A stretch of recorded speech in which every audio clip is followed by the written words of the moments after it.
지금 뭐 인공지능과 관련해서는 참 말이 많습니다. 뭐 주장도 많고 저도 뭐 아주 자세히는 잘 모르겠어요. 그러나 한 가지는 알죠. 피할 수 없다. 엄청나게 중요하다. 앞으로 사회의 중심이 될 거다. 이게 우리 국민들의 또는 인류의 삶을 통째로 바꿀 거다 정도는 감이 옵니다. 그런데 이 문제에 있어서 우리가 대비를 해야 되는데 그러기 위해서는 일단 좀 알아야 되고 우리만 아는 것으로는 부족하고 우리 공동체 구성원들도 그 내용을 충분히 좀 숙지하고 적응하고 가능하면 거기서 나아가서 적극적으로 활용할 수 있게 만들어 드려야 되겠죠. 두 가지 측면이 있을 겁니다. 이게 이제 주는 효율적 측면, 좋은 면, 유용한 측면도 있는 반면에 또 위험한 측면도 있죠. 위험한 측면은 뭐 악용되는 사례도 있겠지만 또는 이게 지나치게 한쪽으로 집중이 돼서 우리 사회의 양극화를 극단적으로 만들 가능성이 매우 높지요. 그러면 그에 대한 대비책도 필요할 거다. 제가 성남시장 때부터 한 10몇 년 됐죠 벌써. 그때부터 우리 사회의 미래에는 생산수단의 소유나 아니면 생산 능력이 양극화되면서 엄청난 사회적 문제가 될 거고 그러려면 거기에 대응하는 사회 시스템을 언젠가는 반드시 준비해야 된다. 소위 기본사회를 준비해야 된다. 근데 그 얘기했다가 뭐 사회주의자 빨갱이 뭐 과격한 뭐 이런 얘기 많이 들었는데 지금 상태에서 아마 저의 문제 제기에 대해서 아마 동의하시는 분들이 많아진 것 같아요. 어딘가 제가 공론 조사 같은 걸 한 걸 봤는데 어떤 이 극단적 양극화, 인공지능 사회 여기에 대비하기 위해서는 기본사회 정책이 필요하다라는 점에 대한 동의 정도가 상당히 높아진 것 같습니다. 또 제가 이걸 하자니까 오늘 제가 말하기 진짜 무서워지고 있는데 점점 왜곡하지 않고 좀 제대로 제 말씀을 받아들여 주시면 좋겠어요. 그러니까 우리는 민주주의 사회에 살기 때문에 이제 토론을 많이 해야 됩니다. 왜냐하면 입장이 다르기 때문에 토론은 논쟁을 해야 되거든요. 논쟁을 통해서 차이를 줄이고 오해를 없애고 최대한 입장을 가까이 만들어 봐야죠. 근데 이 토론하고 시비를 구별을 못하는 사람도 있어요. 소위 시비 건다 그러죠. 시비. 근데 시비를 거는 거와 시비를 하는 거, 싸움을 하는 거하고 토론을 하는 거에 결정적 차이가 있습니다. 그거는 이제 물론 기본적인 자세의 차이이기도 하죠. 마인드의 차이. 그러나 기술적으로 보면 상대가 무슨 말을 하는지 객관적으로 인정하는 겁니다. 이렇게 A라고 말했구나. 나는 B의 의견을 가지고 있다. B의 의견을 낼 수도 있죠. 반대할 수 있죠. 그런데 그렇게 안 하고 이 사람이 A 의견을 가지고 나는 A 다시 의견 같은 걸 가지고 있는데 비슷한 거 같으면 혹시 문제가 될까 싶어서 상대가 C 주장을 한다고 우긴 다음에 이 C 주장은 잘못됐어 라고 하는 경우예요. 이건 시비 거는 거거든요. 상대의 주장을 왜곡 조작하는 거예요. 이러면 토론이 안 됩니다. 이러면 싸움만 나죠. 이건 민주주의를 해치는 거다. 그 말씀을 하나 좀 드립니다. 우리가 정말 토론을 많이 해야 돼요. 급변하는 사회이기 때문에 뭔가를 조정을 하고 바꿔나가야 되는데 이 토론을 하지 않으면 결국은 누군가가 결정하고 누군가는 고통을 겪고 저항하고 이러면 사회가 너무 갈등이 격화됩니다. 너무 힘들어요. 있는 사실 그대로 인정하고 있는 토대 위에서 자기 입장을 견제하면서 조정해 나가야죠. 그래야 이게 변화의 고통이 줄어듭니다. 사회 갈등 비용도 줄어들죠. 좀 그렇게 했으면 좋겠어요. 뭐 시비 걸 거 없나 이렇게 보고 오로지 무조건 반대하기 위해서 없는 것도 지어내가지고 상대 주장을 왜곡해서 공격하고 이러지 않았으면 좋겠어요. 그러면 사회 발전이 안 됩니다. 점점 퇴보하죠. 기본사회에 관한 얘기도 좀 진지하게 하면 좋겠어요. 너무 정치적으로 접근하지 말고.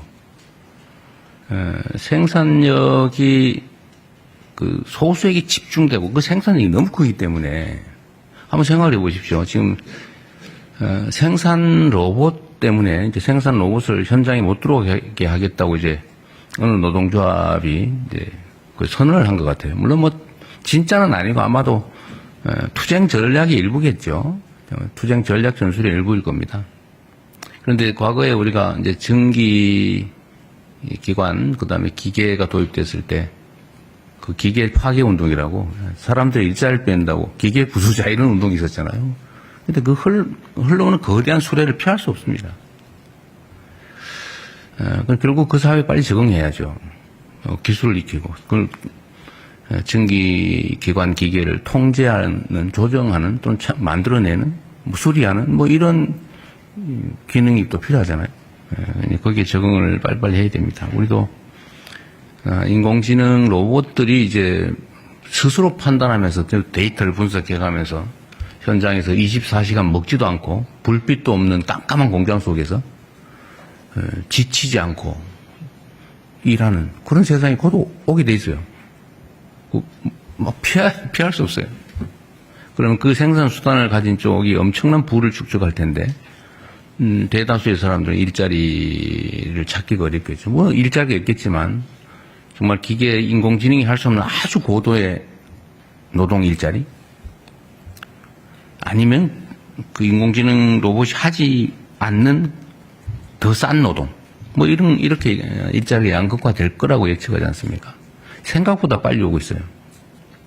그럼 거기에 우리가 대응해야 됩니다. 정치 준비해야죠. 지금 뭐 당장 그렇게 하자는 건 아니고 조금씩이라도 준비해야 됩니다. 어차피 올 세상이면 우리가 미리 준비하고 대비해 놔야죠. 조금씩이라도 적응도 해 나가야 됩니다. 뭐 그런 문제에 대한 고민들도 좀 많이 했으면 좋겠어요. 아마 우리 기억에 이런 게 있을 거예요. 한때 저도 그걸 봤는데 온 동네에 주산학원이 쫙 늘려있을 때가 있었습니다. 주산학원.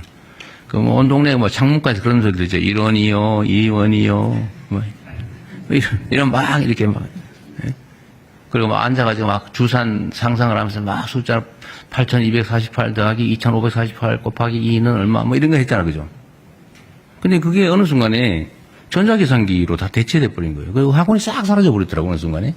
몇 년 사이에. 그리고 온 동네에 컴퓨터 학원이 쫙 들어왔어요. 전부 다 컴퓨터 학원 가가지고 막. 근데 그것도 어느 순간 다 사라졌어요. PC방으로 다 바꿔버려요. 놀이터로 다 바뀌어버렸어요. 이제 이렇게 세상이 급변하는데 저는 인공지능도 비슷하다고 봐요. 우리 모든 국민이 이걸 사용하지 않을 수 없습니다. 최대한 빨리 인정하고, 빨리 학습하고, 또 정부는 학습할 기회를 부여하고, 이걸 도구로 많은 사람들이 생산에 참여할 수 있는 기회를 만들어야죠. 그 우리가 해야 될 현재 가장 중요한 일이다. 생각을 좀 바꾸는 준비를 해야 됩니다. 그래서 이건 절대 안 돼. 이건 있을 수 없는 일이야. 말도 하지 마. 말하면 빨갱이. 이렇게 하면 오늘 적응이 안 됩니다. 안타깝게도 그런 것도 있죠. 저는 뭐 얘기하면 좀 어떨지 모르겠는데 주식시장 주가가 지금 정상화되는 과정이라고 보거든요. 세상 사람이 다 알고 있었어요. 한국만 그렇잖아요. 똑같은 주식인데 한국 오면은 한 40, 50% 할인된단 말이에요. 근데 우리나라에 상장 안 하고 미국 가서 하고 아니 유럽 가서 상장하잖아요. 이유는 한국이기 때문에. 왜 한국이 뭐 때문에? 그거 제거하면 정상으로 갈 거 아니에요. 지금 정상으로 가는 중이잖아요. 근데 이걸 인정 못하는 사람도 있어요. 그럴 리가 없어. 그러면 안 돼. 이 정치적으로 판단을 해가지고 반대 방향으로 가다 망하는 사람도 있잖아요. 그거 방치하면 안 되죠. 이게 이제 이 경제와 정치는 분리해야 되는데 사회 문제에 대한 대응도 정치와는 분리가 좀 돼야 되는데 거기다 모두 정치적 요소를 투입해가지고 해석하고 주장하고 억지 쓰고 그러다 거기에 일부는 넘어가가지고 엄청난 피해를 입게 만들고 사회 발전도 해치고 이러면 되겠습니까? 특히 이런 것도 있어요. 이게 가끔씩 우리가 이제 어려움을 겪는 경우가 있는데 외부로부터 막 부당한 공격을 당하면 최소한 그럴 때는 우리가 바깥을 향해서 함께 목소리를 내고 같이 싸워줘야지. 아, 잘 됐다. 저놈은 이제 얻어맞네. 잘 때리고 있어. 이러면 되겠어요? 그거 누구 좋으라고? 그러지 않았으면 좋겠습니다. 이게, 그래서 대개 선진국이라고 불리는 나라들은 외교 안보 문제에 관한 하는 입장이 크게 다르지 않아요. 그런 걸 정쟁 또는 정략의 수단으로 쓰지 않는다. 이런 얘기입니다. 왜냐하면 모두에게 피해가 오니까. 옛날에 그 얘기 있었잖아요. 우주인이 쳐들어오면 우리 모두 함께 싸워야지. 우리 내부에서 싸우더라도 우주인 쳐들어올 땐 같이 힘을 합쳐야 되는 거 아니야. 그런 얘기도 있었는데 이 외교 안보 문제에 대해서도 이 어려운 국제 상황 속에서는 정말 힘을 좀 모아줘야 됩니다. 왜 싸워요? 정말 이 힘든 국제사회 속에 파고라고 하는 것을 힘을 합쳐서 함께 넘어가면 좋겠습니다. 네, 이상입니다. 언론인 여러분의 협조를 부탁드립니다. 감사합니다.